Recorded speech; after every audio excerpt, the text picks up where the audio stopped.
Hey guys, Cal here today with the 2024 Chevy Colorado LT, and just a few weeks ago I did a review of the GMC Canyon Elevation, which really essentially is the same truck. So I wanted to go ahead and compare these two and give you my final verdict on would I buy the GMC Canyon Elevation or would I go ahead and pick up the Chevy Colorado LT instead. Okay, so taking a look at the front end of our Colorado, you will see here your LED projector headlamps. Right above that you'll find your LED daytime running lights and your halogen turn signals right in the middle. And then running across the entire front, you have this grille bar, which is painted in a metallic dark gray paint. And then right below that, you have these matte black grille inserts that are pretty basic looking, as this is an LT. And then a gold Chevy bow tie right in the middle, unless you opt for a black Chevy bow tie. And then right below your headlights, you will find these front bumper inserts that are accented by your LED fog lights down below. And overall, this front of the truck here is pretty basic looking compared to the GMC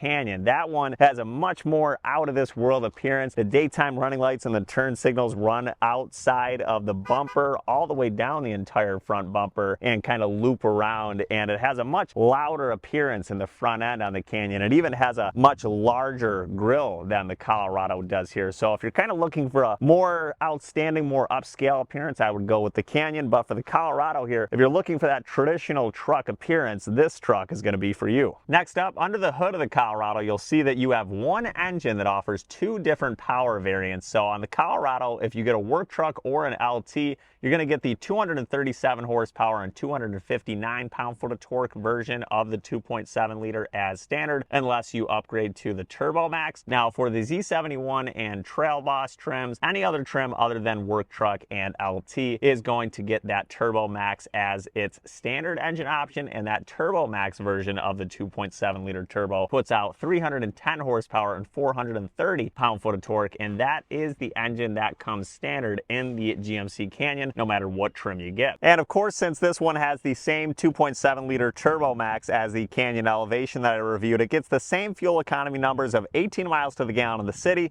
23 miles to the gallon on the highway, and 20 miles to the gallon combined. Taking a look at the side of the Colorado LT, you will see that your wheels up front are 18-inch rims, and they are painted in a dark gray metallic paint, just like that grille bar that we saw up in the front of the truck was. And they also do come with a very sharp looking machined finish, and they are wrapped in these Goodyear Wrangler Fortitude HTs, and that tire size is a 265/60/18. And then your side mirrors are also painted in a dark gray metallic paint, just like the rims and the grille bar up front, to kind of give it a little bit of extra spice. This one does come with the blind zone alert, because it does come with a convenience package, and the Colorado emblem here on the side of the door, they've moved its placement up a little bit higher on the door, kind of make it even with the truck style line, the kind of belt line, whatever you want to call it. And then your door handles here are also painted just body color for the LT model here, and then the passive entry is only on your front two door handles. And then if we move back to our fuel door here, if you just click in like that, just push the fuel door itself in, that will open it up, and you have no gas cap to take off. And then on the back end, of course, if your truck is 4x4, you get this 4x4 logo right here, and you will see that the bed here does offer some really interesting style lines. I love that the Colorado has some pretty wide hips in the back end here, and if you look down the side of the truck, it actually does kind of coincide with the front fenders as well, also being a little bit wider. So they've shaped the style of this truck off really nicely from the side.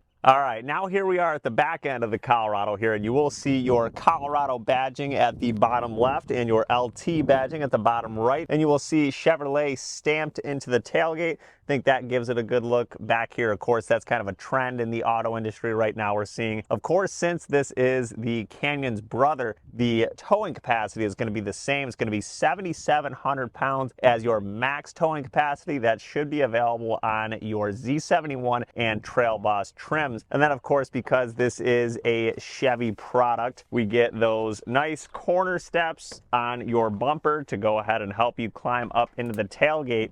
And of course, that is a soft fall tailgate. It's got a nice cushioned fall to it. And this has the same toolbox on the tailgate that we saw in the Canyon. So if I go ahead and undo these two little switches there, I can go ahead and open this up, and I have some in-tailgate storage right here for tie downs or other things as well. And then also you do have 8 standard tie downs around the whole bed. That's another thing I really like about Chevy, is they always have a lot of tie downs in the bed compared to Ram and Ford. So that is nice to see as well. And then of course, because we do have that $2,775 convenience package, you do get the in-bed power outlet right there. And then also right below the tailgate on your bumper, you do also get some parking sensors back here as part of that convenience package, and that also includes the rear cross traffic alert. And before we head inside, we'll take a look at these taillights right here. You have your LED daytime running lights outlining the outside of the taillight, and then you have your halogen turn signals, your halogen brake lights,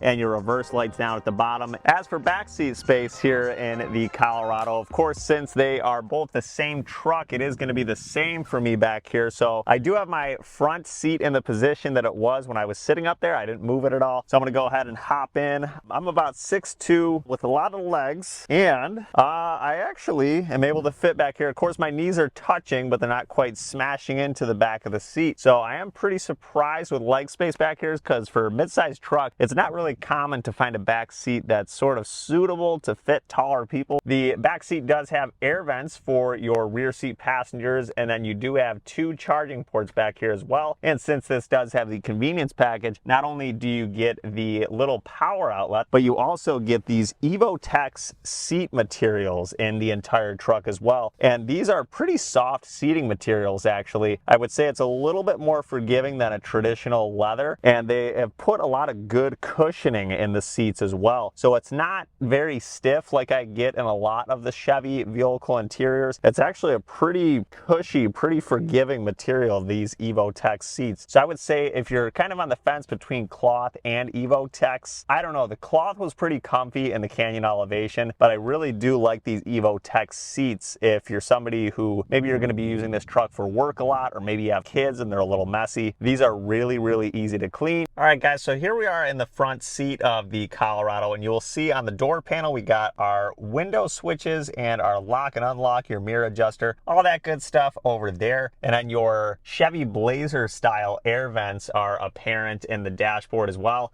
And then one difference I've noticed between the Colorado and the Canyon is that this little section of the dashboard where it's silver here on the Colorado, as you can see, this has more of like a digitalized carbon fiber. Looks a lot prettier on the passenger side dashboard of the Canyon, in my opinion. And then over on the steering wheel here, you will see that it does have the leather wrapped look. We have that perforated stitching as well. Very pretty looking steering wheel. Feels good in the hand, just like the Canyon steering wheel did, because it really is essentially the same steering wheel. I mean, it's got this same chrome accent that the Canyon had on its steering wheel as well. You will see that your controls for the cruise control as well as the forward collision alert, all that stuff is on your left side of the steering wheel. You can adjust how sensitive that forward collision alert responds with that button there. And on your right side of the steering wheel, you will see that you have your voice functions as well as the button to pick up and hang up your phone calls. And then right over here, you have your check mark button to dismiss any messages that come up on the front screen. And then you have a button to go ahead and hit this, and that'll help you switch what source you are in for your radio. And then you have the heated steering wheel button, of course, because this truck does have the $2,775 convenience package. And then this button right here is going to help you switch the setup of your gauge cluster. They have a lot of cool setups like this. You get that traditional tachometer, and then if I go ahead and go to this menu, you have that in-dash navigation. Of course, this is the navigation you have to pay for because my phone's not hooked up to the radio. This is your Google Maps that you do have to pay for through OnStar. But really, my favorite setup of them all is just that, just because it looks the cleanest. It just really has the easiest to look at format. And then right here on your radio, we have your settings up top. You can go ahead and hit that. You got a few settings in there. And then your headlight switch. That's how you turn on your headlights up there. A little annoying, if I'm being honest, that this is now the new headlight switch in order to turn my headlights on. I don't like it. I would rather just have the headlight switch be over here like it always was, but you will see that your button for your phone is going to be your second one down. That Google Maps feature I was talking about about that you have to pay for through GM. That is going to be your third button down. If I hit the radio button here, that takes us back to our Sirius FM, your phone music, any of that good stuff. And then if I go here, it's just kind of a split screen, so you can have a couple things open at the same time. And on the bottom left is your home button, where you can get the Google Assistant. Also, you have to pay for that through GM. And then of course,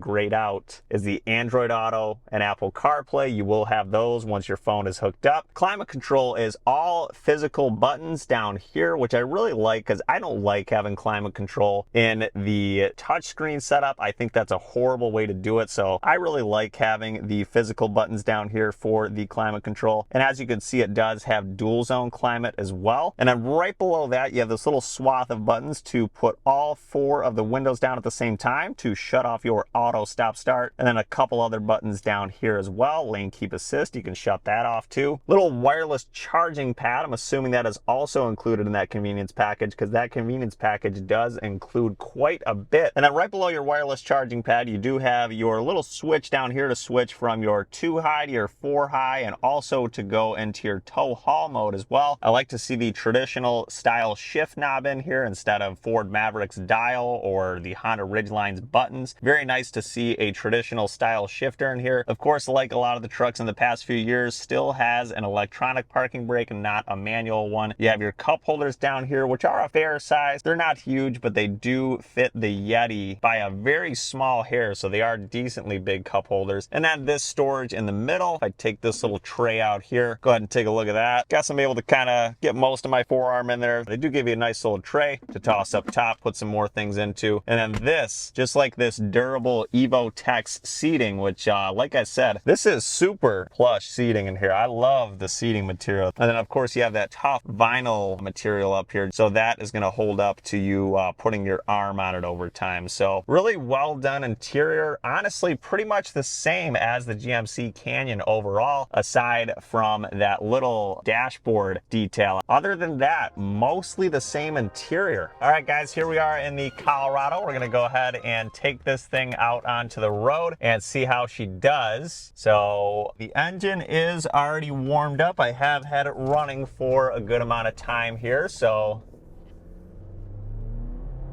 whoa. Wow.